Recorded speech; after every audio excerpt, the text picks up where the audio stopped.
एक बार एक नामान नाम का सेनापति था। वह अपने राजा का सबसे भरोसेमंद सेनापति था। उसकी वीरता से हर जीत हासिल करता था। लेकिन इस महान योद्धा की जिंदगी में एक ऐसी बीमारी थी जो किसी से छिप नहीं सकती, और उस बीमारी का नाम था कोढ़। नामान कहता है, मेरी सारी ताकत, मेरी जीत, मेरा सम्मान, लेकिन यह बीमारी मुझे हर रोज मार रही है। नामान के घर एक दासी थी जो इजराइल युद्ध के दौरान बंदी बनाकर लाई गई थी, लेकिन इस दासी का विश्वास जिंदा था और वह एक दिन सोचती है कि काश मेरे स्वामी सामरिया के भविष्यवक्ता एलिया के पास में जाते हैं तो वे चंगा हो जाएंगे। और यह बात नामान की पत्नी को बताती है। नामान की पत्नी कहती है, क्या यह बात सच है?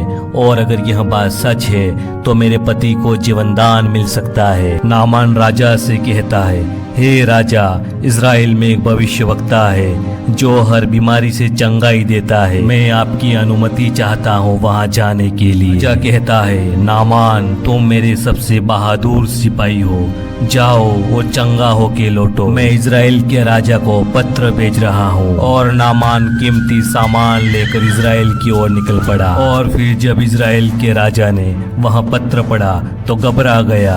वह सोचने लगा, शायद ये कोई चाल है। वह चिल्लाकर बोला, क्या मैं कोई परमेश्वर हूँ जो प्राण ले और दे सकता हूँ? यह तेरे राजा की जरूर कोई चाल है मुझसे युद्ध करने के लिए। एक व्यक्ति ने एलीशा को वह सब कुछ बताया जो राजमहल में नामान के साथ में हुआ। एलीशा ने अपने सेवक से कहा, नामान को मेरे पास बुलाया जाए। नामान अपने घोड़ों और रथों के साथ में एलीशा के घर पहुंचता है। नामान बाहर खड़ा होकर इंतजार करता है कि भविष्यवक्ता एलीशा स्वयं बाहर आएंगे और मुझ पर हाथ रखकर मुझे चंगा कर देंगे। लेकिन एलीशा बाहर नहीं आए।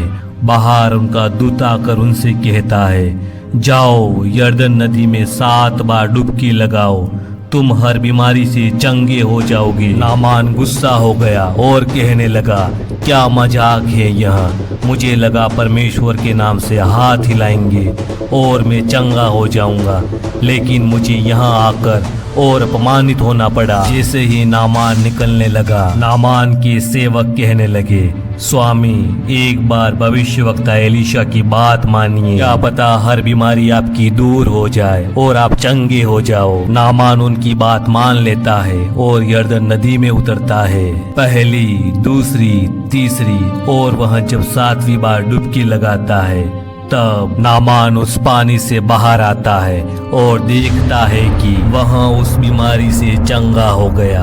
उसका शरीर बच्चे की तरह निर्मल हो गया। नामान रोते हुए कहता है, हे परमेश्वर, मैं शुद्ध हो गया, मुझे इस बीमारी से छुटकारा मिल गया। नामान फिर से एलीशा के घर पहुंचता है और कहता है, हे एलीशा, सारी पृथ्वी पे कोई परमेश्वर नहीं है, परमेश्वर सिर्फ इजराइल में है, कृपया मेरे ये तोहफे स्वीकार करे। एलीशा कहता है, नहीं, यह मैं नहीं ले सकता, क्योंकि चंगाई परमेश्वर ने दी है, ना कि किसी इंसान ने। नामान कहता है, तो मुझे कुछ मिट्टी इस देश की लेने दे, ताकि मैं अपने देश में केवल इजराइल के परमेश्वर की आराधना कर सकूं। नामान एक बहादुर सेनापति था, लेकिन उसकी असली जीत तब हुई जब उसने परमेश्वर की आज्ञा को माना। परमेश्वर किसी भी देश या किसी भी व्यक्ति पे दया कर सकता है। परमेश्वर की आज्ञा चाहे सरल क्यों ना लगे,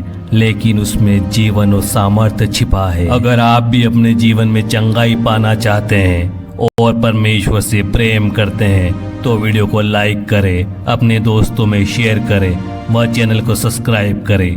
परमेश्वर आपको आशीषित करे। आमीन।